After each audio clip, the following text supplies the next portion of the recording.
The bride was already at the piano in the white wedding dress when the second hand of the chapel clock came round to 10:05, and Cora Vane had her hands flat on the closed lid of the upright at the side of the altar, and the chapel was full, and the pianist had not come. The deacon was at the doorway of the vestry looking down the aisle at her.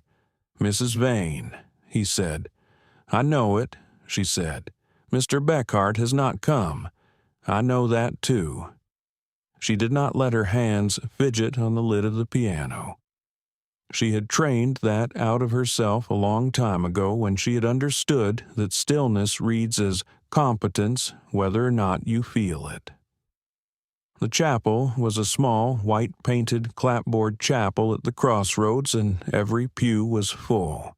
Her mother in the front row, her father in the front row, the groom's family across the aisle in the second pew, the deacon at the vestry door, the town in the pews behind, the cottonwoods at the lane all the way gold through the open chapel windows.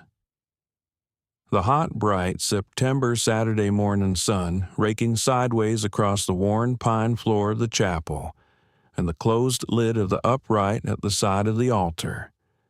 A man in the back pew on the men's side stood up. Before we continue, if stories like this mean something to you, hit subscribe and tell us in the comments where you're watching from. We love seeing how far these stories travel.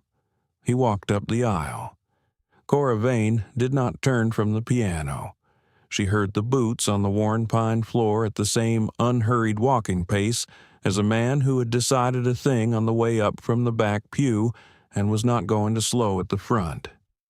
He stopped at her left shoulder at the upright. He took his hat off. He held it in both hands at his chest. "Mrs. Vane." She turned her face the smallest fraction toward him.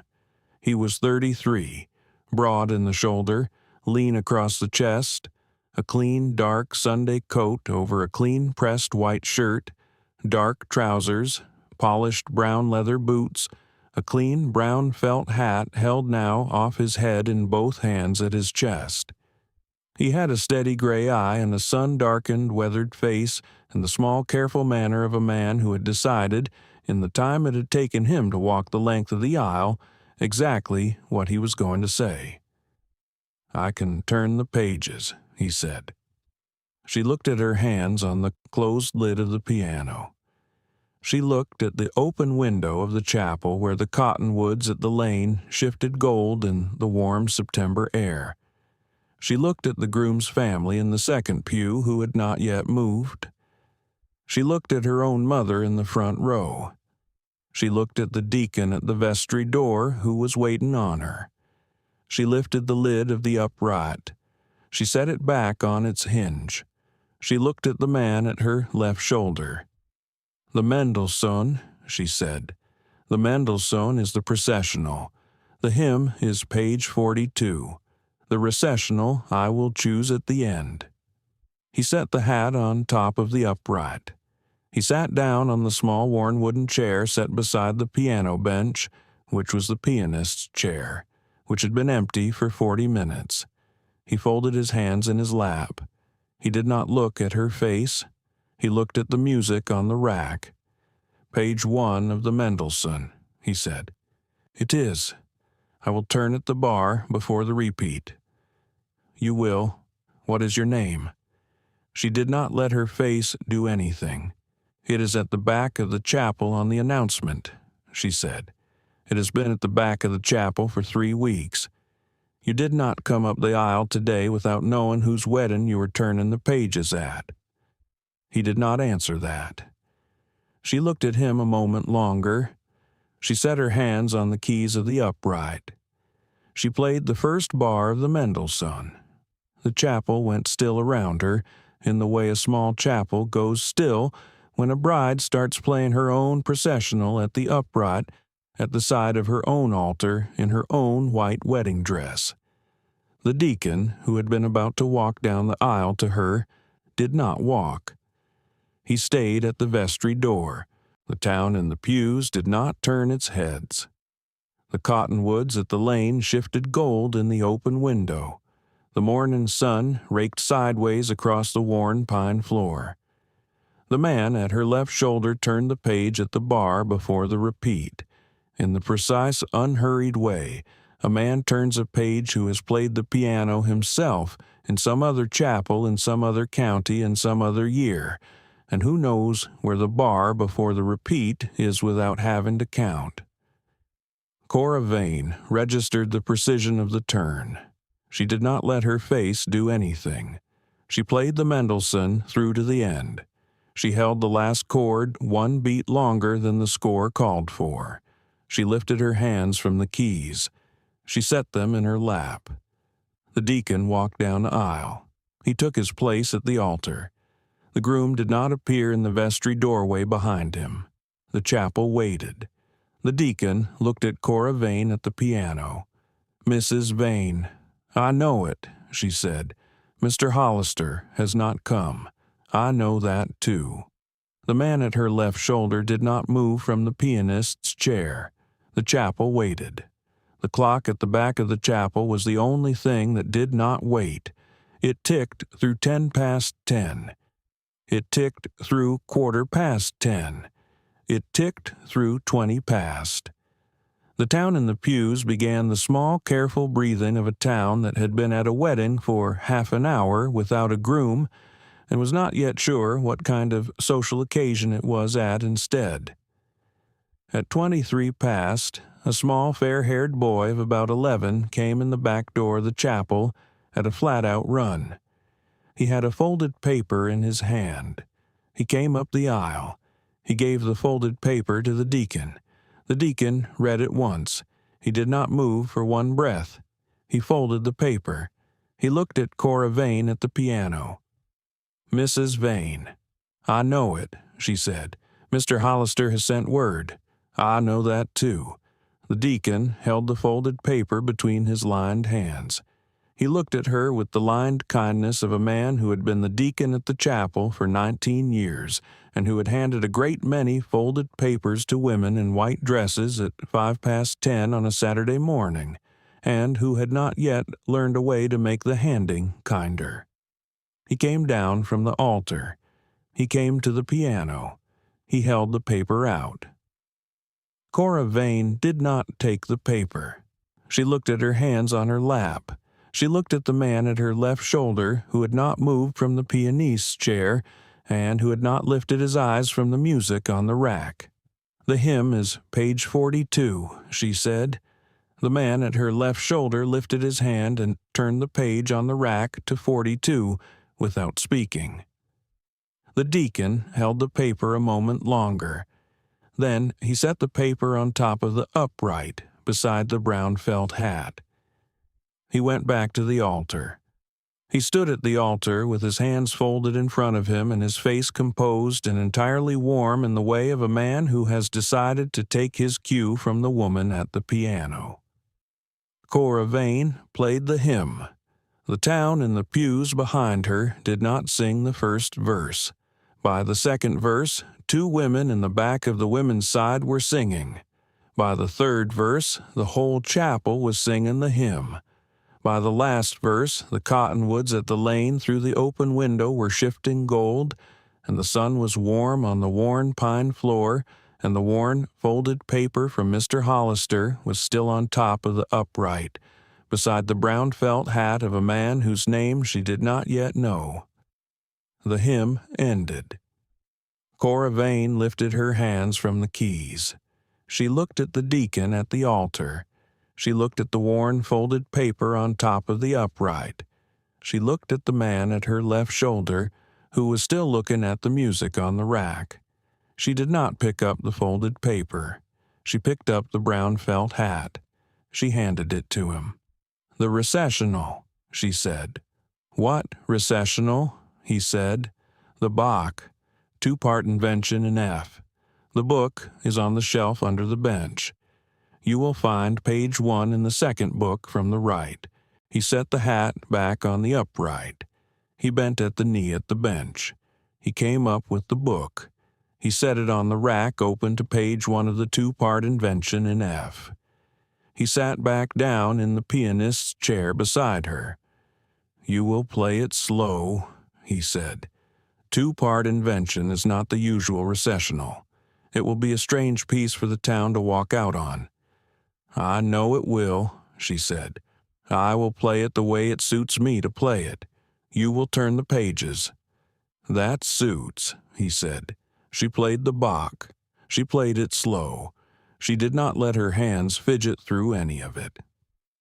The town walked out of the chapel in the slow, careful walking pace of a town that had been at a wedding with no groom for an hour and was leaving the chapel with no idea what social occasion it had just been at instead. The deacon stood at the door and did not say a word to anyone. The cottonwoods at the lane shifted gold. The morning sun moved across the worn pine floor.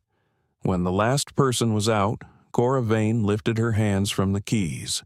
She closed the book. She closed the lid of the upright. She looked at the man on the pianist's chair beside her. "You did not tell me your name," she said. "Bram Halloway.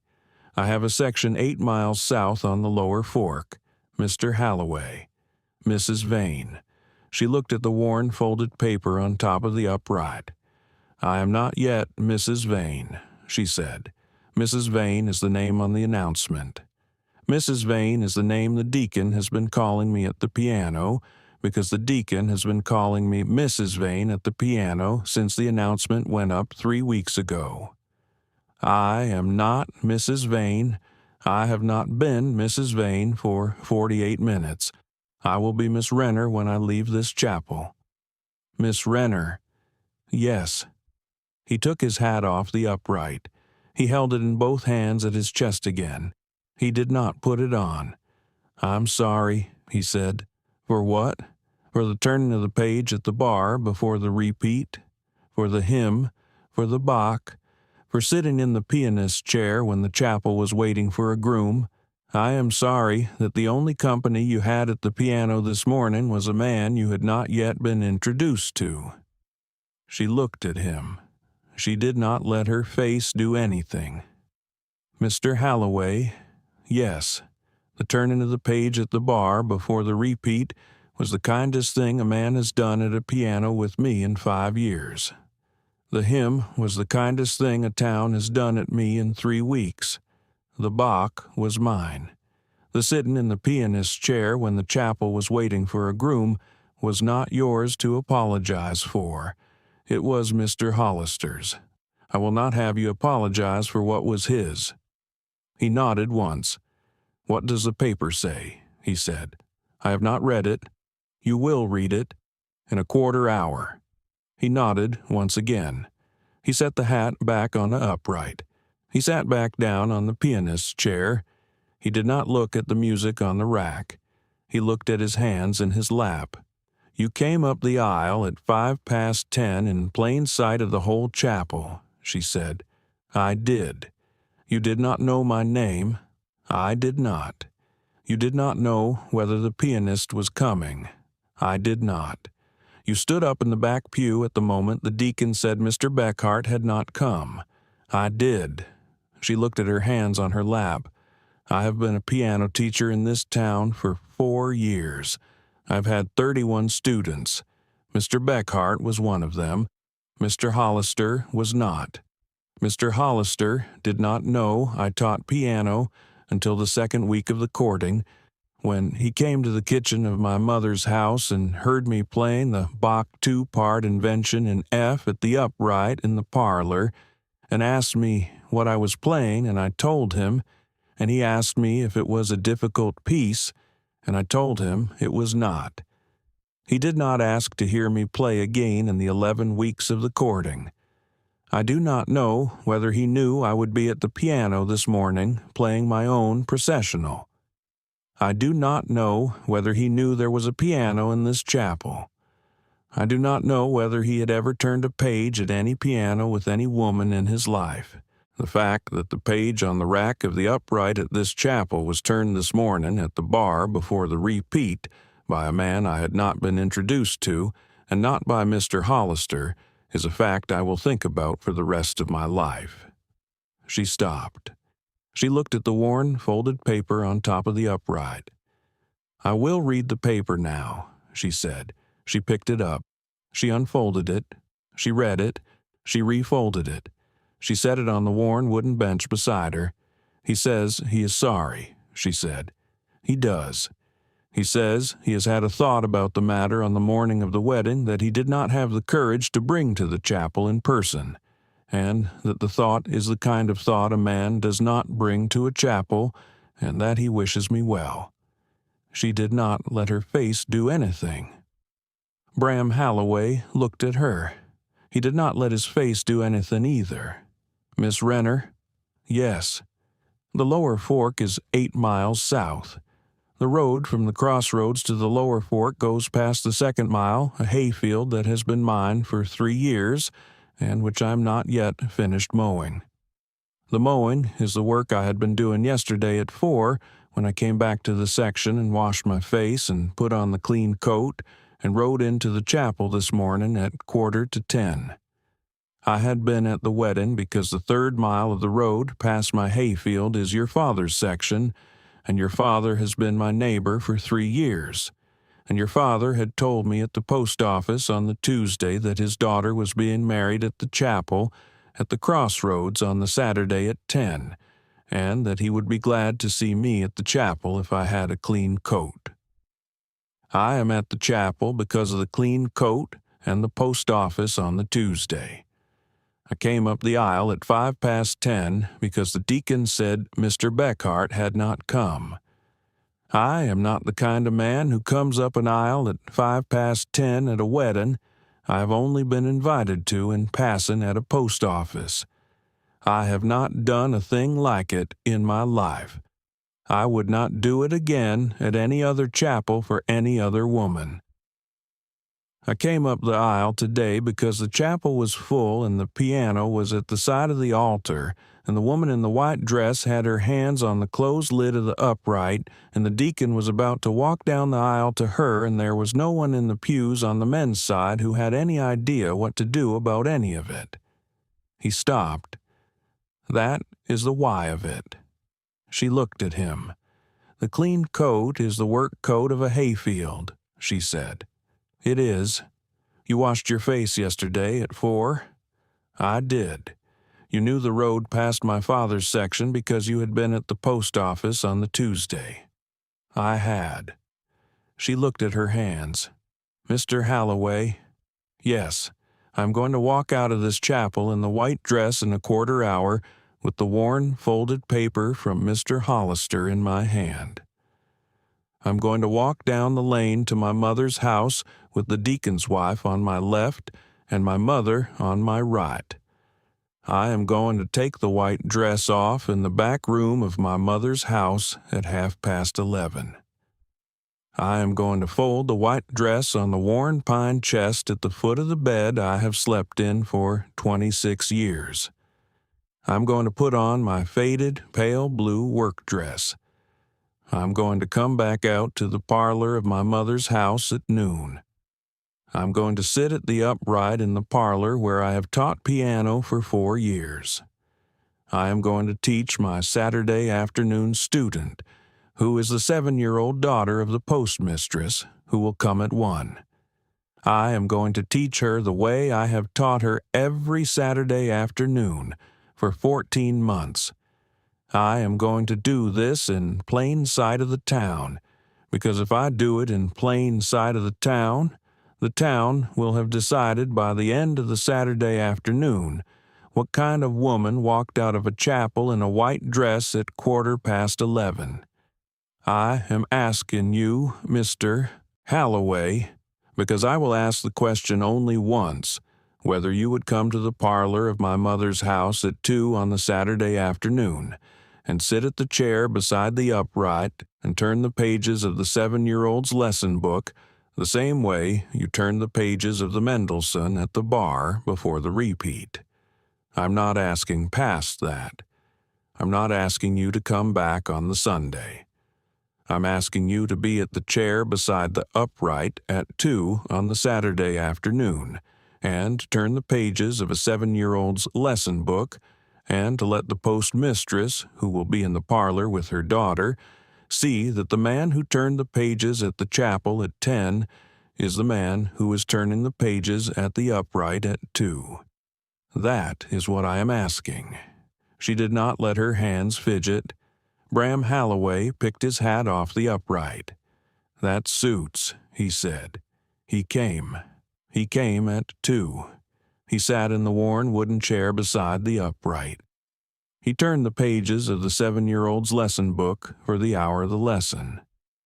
The postmistress sat in the small worn parlor chair beside the kitchen door with her gloves still on and watched. At 3, the lesson ended.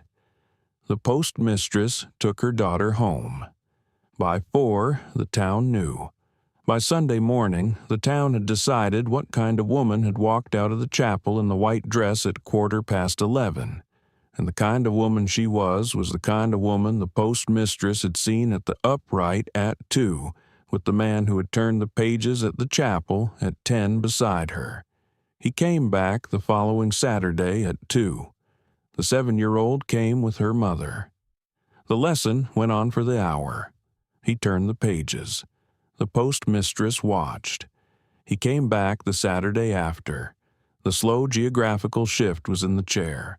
The first Saturday, the chair had been the small worn wooden chair beside the upright, set a respectful arm's length from the bench. By the third Saturday, the chair had been moved a hand's width closer to the bench by Cora Renner herself before he arrived. By the 5th Saturday, the chair had been moved another hand's width closer. By the 8th, the chair was beside the bench and not beside the upright. By the 10th Saturday, his hand on the page was a hand's width from her hand on the keys, and the 7-year-old daughter of the postmistress was getting better at the Bach because she had been watching her teacher at the upright for 10 Saturdays with a man beside her who turned the pages at the bar before the repeat, which was the kind of thing a 7-year-old understands without anyone having to say it. The town came to her at the dry goods on a Tuesday in the second week of November.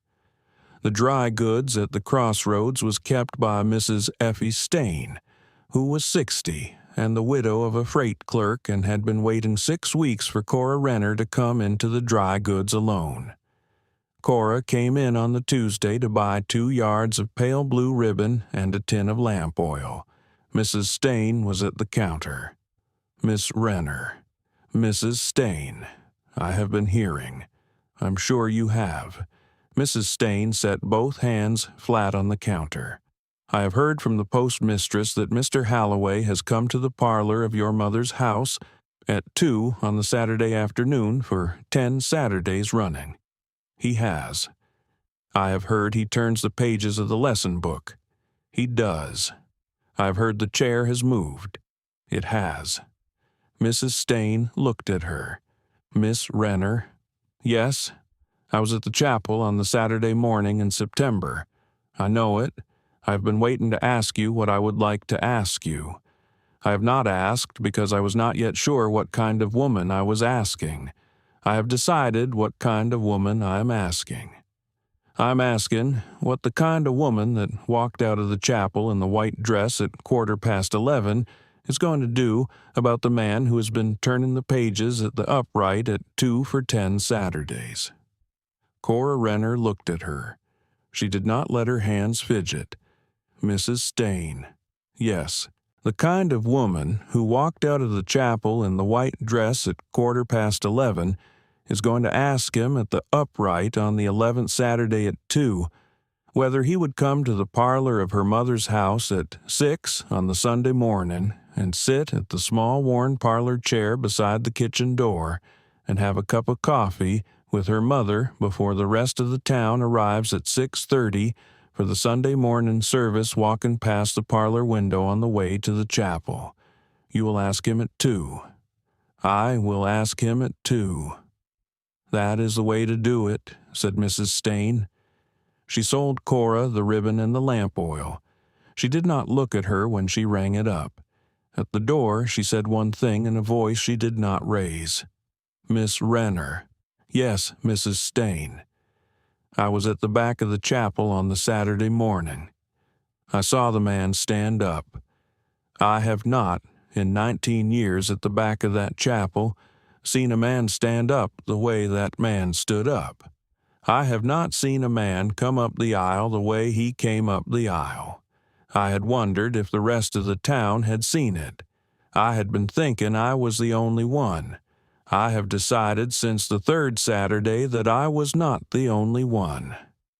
That is the part of it I had wanted to say to you in plain-spoken terms before the 11th Saturday. I hope you will take the saying of it. Cora Renner looked at her. I will take it, Mrs. Stain. She walked out to the wagon. The warm dust of the main street settled slow behind her. She asked him, at the upright on the 11th Saturday at 2. He came on the Sunday morning at 6. He sat at the small worn parlor chair beside the kitchen door. He had a cup of coffee with her mother. The rest of the town walked past the parlor window on the way to the chapel at 6:30. He walked beside Cora Renner and her mother to the chapel at 6:45. He sat at the back pew on the men's side.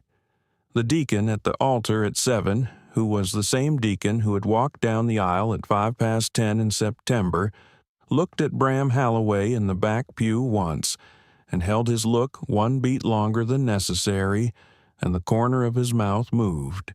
He came back to the parlor on the Sunday morning after. He came back the Sunday after. By the third Sunday, at 6 in the morning, the small worn parlor chair beside the kitchen door had been moved by Cora Renner herself before he arrived to the kitchen table. By the fifth Sunday, his cup of coffee at the kitchen table had moved from the side away from her chair to the side closest to it. By the seventh, he sat at the kitchen table, the way a man sits at a kitchen table he has decided he is going to sit at on Sunday mornings for a long time. He asked her the next question at the kitchen table on the Sunday morning of the 10th Sunday, in plain-spoken terms, with his hat on the peg by the kitchen door and his cup of coffee at the side closest to her chair, and the warm, pale gold of the November Sunday morning light on the worn wood of the table. He asked her plain. She answered plain. They were married at the small white-painted clapboard chapel at the crossroads on a clear, cool Sunday afternoon in the second week of December, with the cottonwoods at the lane bare and the warm, pale gold of the late-season afternoon light on the chapel steps. Mrs. Effie Stain sat in the third pew and bowed her head once at the end. The pianist for the wedding was a young man named Mr. Beckhart, who had come this time, who played the processional from page 1 of the Mendelssohn at the upright at the side of the altar, and Bram Halloway sat in the front pew on the men's side and watched Cora Renner come down the aisle in a clean, good faded, pale blue Sunday dress and a clean cream collar at her throat, and the deacon perform the service, and afterward, at the chapel step, the deacon held Bram Halloway's hand one beat longer than necessary, and Bram Halloway nodded once, and the corner of the deacon's mouth moved again.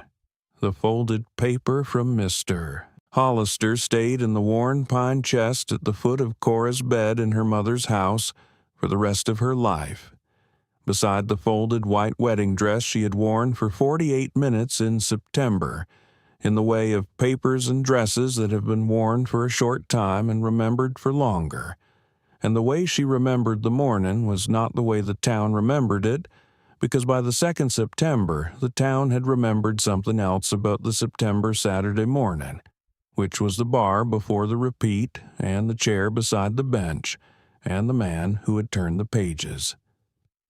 This was the story of Cora Renner and Bram Halloway, the bride who played her own processional when the pianist did not come, and the man who walked up the aisle and turned the pages at the bar before the repeat.